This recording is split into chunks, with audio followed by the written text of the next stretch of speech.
Terus Mas.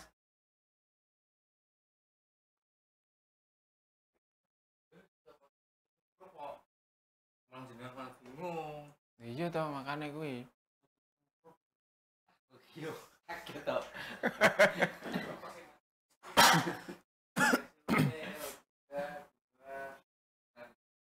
Selamat pagi sahabat Infus semua, salam sehat untuk kita semuanya.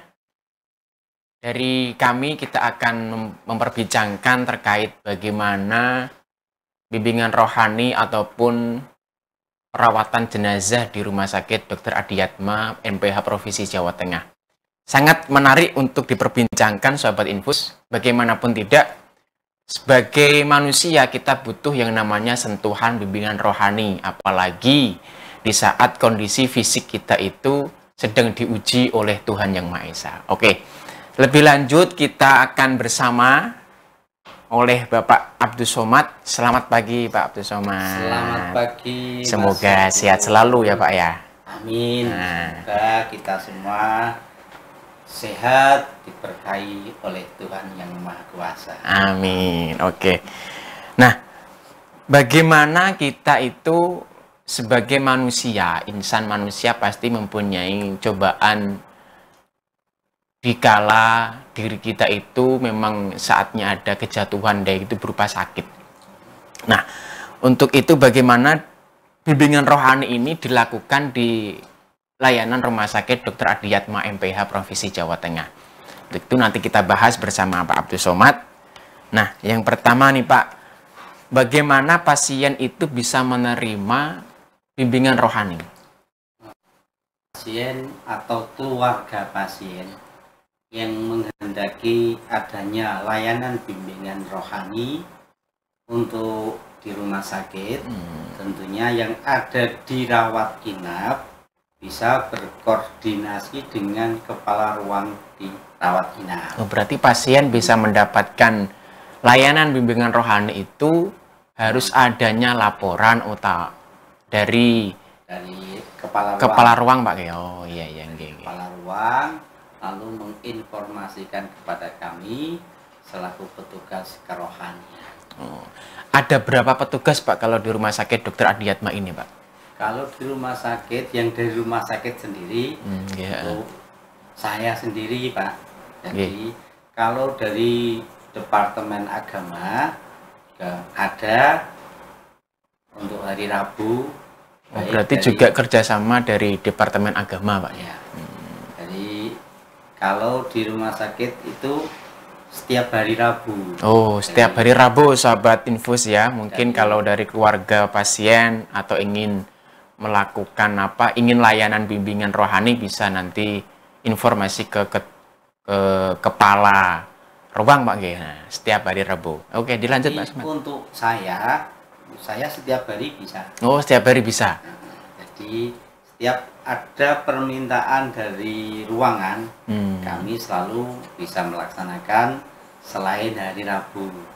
Karena saya kan posisi ada di rumah sakit. Oh iya iya. Setiap hari jam kerja mulai jam 7 pagi sampai jam setengah 4. Oh, berarti khusus untuk Pak Abdus Somad SAG ini, para sahabat Infus, bisa melakukan layanan bimbingan rohani itu setiap hari Pak ya? Senin sampai Jumat. Oh ya baik. Lalu bagaimana bentuk layanan bimbingan rohani itu Pak kepada pasien ataupun kepada keluarga pasien? Untuk layanan bimbingan rohani yang kami berikan kepada pasien maupun keluarga, tentunya kami hanya mengingatkan satu, motivasi juga, sakit dalam dimensi agama. Itu ada beberapa dimensi. Jadi pertama, sakit itu sebagai ujian. Yang kedua, sakit itu sebagai peringatan. Yang ketiga, sakit itu adalah sebagai media Allah akan mengampuni dosa kita. Berarti diberikan motivasi, dorongan seperti itu Bang. Makanya kami dalam hal ini kami menyampaikan kalau itu sakit sebagai ujian, tentunya sang pasien, saya tanya, sudah menjalankan perintah agama dengan baik, terutama sholatnya bagaimana. Ketika kami sentuh hatinya, apakah ini ujian dan peringatan, kami kembalikan kepada pasien ataupun keluarga. Kalau ini memang benar-benar ujian, berarti di balik musibah ini pasti ada hikmahnya.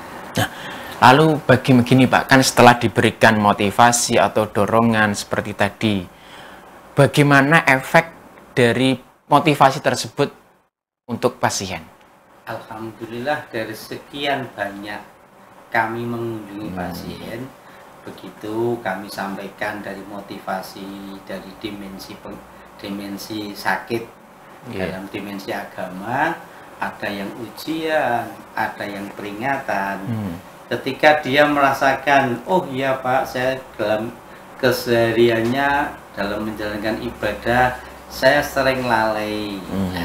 Ketika sudah menyadari bahwa itu sering lalai, berarti sakit ini adalah sebagai peringatan. Tentunya ketika kita diingatkan oleh Allah, bukan berarti Allah benci kepada kita. Allah masih sayang sehingga kita diingatkan.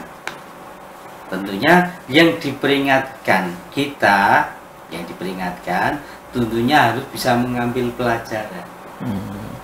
Allah dalam memberikan peringatan itu biasanya bertahap.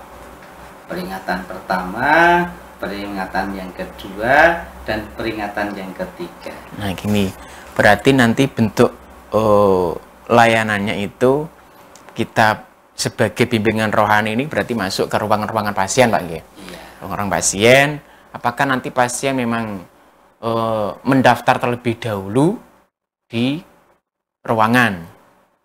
Kadang dari ruangan, kepala ruang malam itu menginformasikan ke pasien. Ada besok pagi ada layanan bimbingan rohani.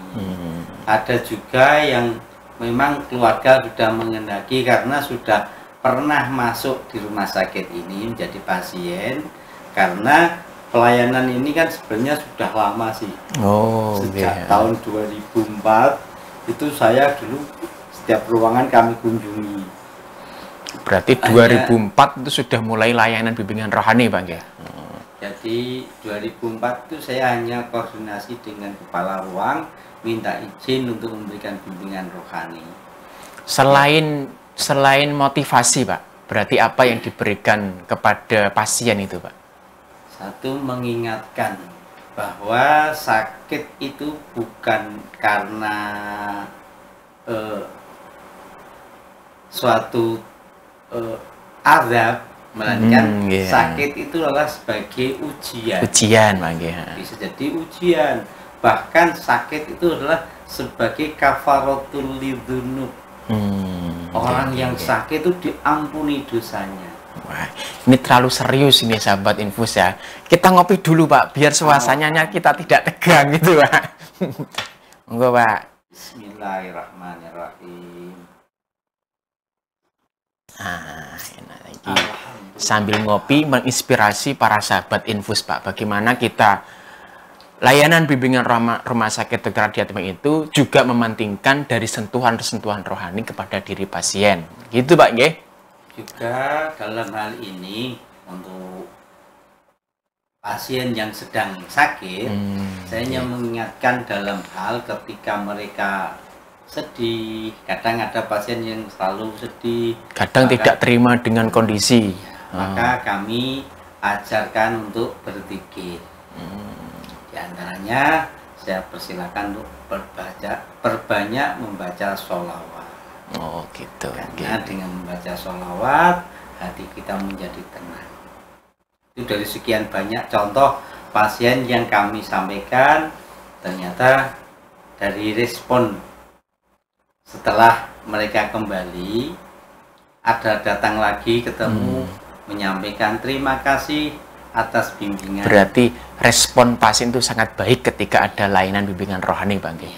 Itu kalau pasien di ruangan, kalau kita pasien tertentu Pak, contohnya kan di rumah sakit Dr. Adi Atma itu kan yang paling menonjol itu adalah layanan kemoterapi. Kan ada pasien kemoterapi, ada pasien radioterapi itu Pak. Pasti ketika pasien kemoterapi itu kan dia kan, wah saya kok kena penyakit ini. Nah, Itu bagaimana langkah jenengan sebagai rohaniawan di Rumah Sakit Tugu, Rumah Sakit Adiatma ini, Pak? Kami dalam hal memberikan motivasi, meyakinkan kepada pasien bahwa setiap penyakit pasti ada obatnya. Berarti harus meyakinkan, Pak. Dengan kita memberikan motivasi obatnya ya kita cari bersama.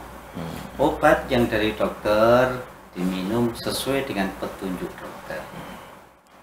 Juga dalam hal ini doa itu juga sebagai obat.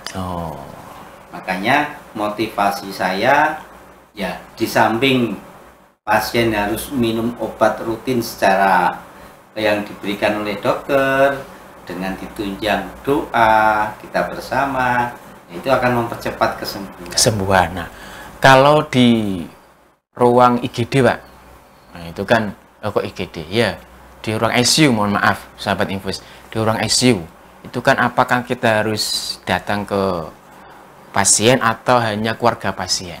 Kalau di ICU yang sering kami lakukan, karena melihat kondisi pasien yang sudah mendekati terminal, ya kami dengan keluarga mengajak saya bacakan Yasin Fadilah. Jadi alhamdulillah dari berkah membaca Yasin Fadilah, ada juga yang pasien yang tahun berapa 2000 berapa ya, masih lupa, itu juga pernah mengalami koma. Kebetulan alhamdulillah selesai kami membaca Yasin Fadilah, mereka bisa bangun. Nah, itu diantara tapi sekian banyak pas ada. Jadi memang dalam membaca surat Yasin itu kan di sana tertera Allah akan menurunkan rahmat, Allah akan menurunkan obat, 1000 obat, 1000 rahmat. Nah, mungkin dari sekian banyak itu Allah memberkahi dengan bacaan itu sehingga mereka yang sakit bisa langsung. Itu ada juga pernah, bahkan saya sendiri nggak menyangka begitu sudah koma dia bangun, keluarganya yang kebetulan masih paham dengan saya. Begitu mereka datang ke rumah sakit menjenguk salah satu saudaranya, di jalan saya dipegang tangan saya, terus mereka halaman, Bapak terima kasih yang dulu sudah mendoakan istri saya, katanya. Loh, kapan? Saya sudah lupa, dulu pernah Pak Somad yang mendoakan. Itu memang harus diberikan kepada pasien, khususnya pasien yang dirawat di ICU, Pak. Oke, Pak, kita sambil melanjutkan bimbingan rohani itu, Pak.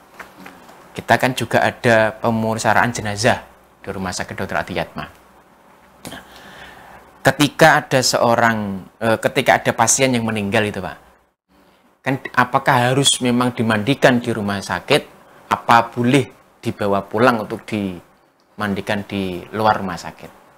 Sebelumnya akan kami sampaikan layanan-layanan yang ada di rumah. Nah, itu penting. Ini sahabat Infus, kita dengarkan terlebih dahulu. Monggo, Pak. Jadi untuk teman-teman Infus, teman-teman yang kami sejawat, perawat, dokter dan sebagainya, bahwa di Rumah Sakit Dr. Adiatma ini memberikan pelayanan perawatan jenazah.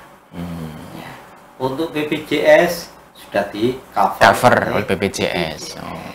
Jadi layanan perawatan jenazah mulai mengambil dari ruangan sampai di ruangan instalasi kedokteran forensik, manakala keluarga menghendaki untuk disucikan. Ya, kalau disucikan itu kan sebenarnya hak keluarga. Kami selalu menyampaikan bahwa di rumah sakit ini ada layanan berupa perawatan jenazah mulai disucikan, dikafani, disolatkan jenazahnya kalau itu jenazah muslim. Akan tetapi manakala jenazah non muslim kami pun juga memberikan pelayanan, mensucikan sampai memberikan memakaikan pakaian yang kalau non muslim itu kan harus pakai pakaiannya ada kalanya pakai jas, tergantung dari keluarga yang disediakan. Oh, begitu. Kami selalu memberikan pelayanan yang berarti gini sahabat Simbos, tidak hanya bimbingan rohani kepada pasien, akan tetapi juga nanti di petugas BIMROH ini memberikan perawatan jenazah Pak Nggih, kepada pasien yang sudah meninggal. Untuk perawatan jenazah di Rumah Sakit Dr. Adiatma ini dalam pelaksanaannya selalu menyertakan keluarga. Jadi keluarga ikut serta, langsung bisa masuk menyaksikan prosesi bagaimana perawatan jenazah. Karena mereka yang belum tahu, ketika kami tawarkan, ada yang mereka langsung marah, jangan dimandikan di rumah sakit, nanti tidak bersih. Oh iya, kadang ada image, masih ada image masyarakat seperti itu. Seperti itu. Gini Pak Somad, ini lebih menarik ini lagi sahabat Infus, bisa nanti dipaparkan kembali Pak Somad, mulai dari ruangan, terus dibawa ke tempat apa tadi, tempat pemandian seperti apa, nanti bisa dijelaskan. Monggo Pak Somad. Ya, ini sebenarnya di sini kan ada juga jenazah yang notabene infeksius. Nah itu. Yang infeksius itu menurut dari dokter karena termasuk yang menular. Itu seyogianya harus disucikan di rumah sakit, karena di rumah sakit menyediakan APD. Dan perawatan di rumah sakit itu sudah dilengkapi dengan APD yang lengkap. Jadi kalau dirawat di rumah, kami juga punya belangko untuk penolakan. Kami petugas selalu mengedukasi pada keluarga, jangan sampai di kemudian hari manakala tidak disucikan di rumah sakit, kalau ada informasi lu kok tertular, itu kan kami di luar tanggung jawab Bang, sudah menyampaikan. Jadi makanya di ruangan kami instalasi kedokteran forensik dan mediko legal menyediakan form penolakan. Kalau itu sudah dinyatakan oleh dokter yang merawat karena ada penyakit menular, tidak di jenazah yang meninggal ini indikasinya infeksius, kodenya infeksius. Oh iya. Tapi kalau kita sudah disampaikan, keluarga masih kekeh untuk dimandikan di rumah, maka kami tunjukkan formnya untuk mengisi penolakan. Jadi karena mereka sudah tidak mau dimandikan di sini. Alhamdulillah dengan penjelasan yang kami berikan kepada keluarga, akhirnya keluarga ya menerima karena mereka takut, pada hakikatnya itu takut kalau dimandikan di sini tidak sesuai dengan syariat agama. Makanya ketika kami melakukan tindakan, kalau keluarga sendiri yang menyaksikan, mereka akan oh iya, di sini perawatan jenazah dengan cara yang sesuai dengan syariat agama. Dan kebersihannya pun mereka bisa menyaksikan. Nah, gini sahabat info, jadi untuk pemeriksaan jenazah itu kan dari keluarga duka bisa menyaksikan dan ikut andil untuk memandikan jenazah, Pak Nggih. Dan setelah selesai disucikan, dikafani, kami mengajak keluarga untuk mensolatkannya. Berarti setelah dimandikan juga nanti disolat di situ, Pak Nggih? Ya, kadang-kadang mereka masih dari sekian banyak pasien yang ada di sini, orang yang pertama kali melakukan sholat jenazah itu di kamar mayat. Nah, tugas kami adalah menyampaikan, membimbing, mengajak keluarga bisa ikut sholat jenazah.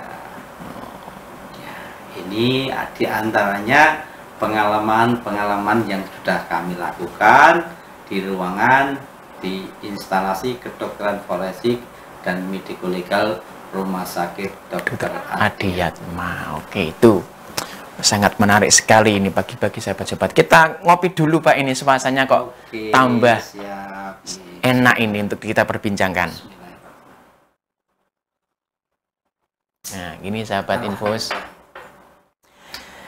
Ini untuk closing Pak, closing pada perbincangan info seputar bimbingan rohani dan pemeriksaan jenazah di Rumah Sakit Dr. Adiatma MPH Provinsi Jawa Tengah. Itu kepada pasien, keluarga pasien dan dimanapun berada sahabat Infus, bagaimana layanan bimbingan rohani di Rumah Sakit Dr. Adiatma MPH, serta bagaimana tadi pemeriksaan jenazah di Rumah Sakit Dr. Adiatma ini. Silakan Pak Somat. Terima kasih Mas Saiful. Jadi untuk layanan bimbingan rohani, sekali lagi kami sampaikan, untuk saya setiap hari jam kerja. Oke, setiap hari jam kerja di ruangan instalasi kedokteran forensik dan mediko-legal. Lagi dari kepala ruang menginformasikan pada kami ada pasien yang butuh layanan rohani, kami siap melaksanakan.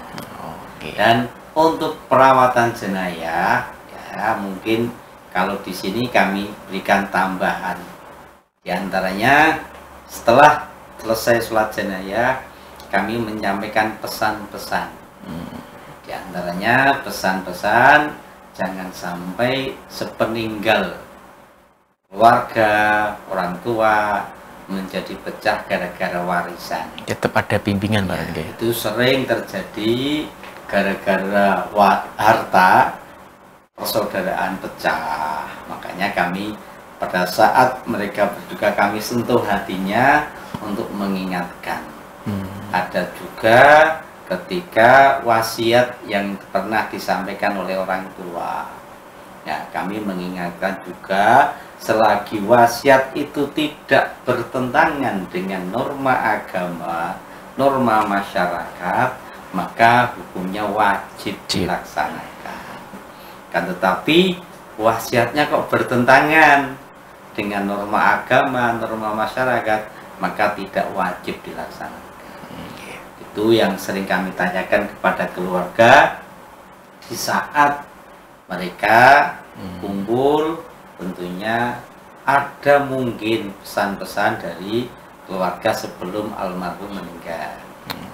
Sebagaimana yang dicontohkan untuk saya sendiri, ketika bapak saya meninggal, beliau berpesan kepada saya, jangan sampai nanti permusuhan dengan keluarga. Itu pesan bapak terhadap saya. Bahkan bapak melarang mengungkit masalah pemberian orang tua terhadap anak, sekalipun itu sudah dihibahkan, ya.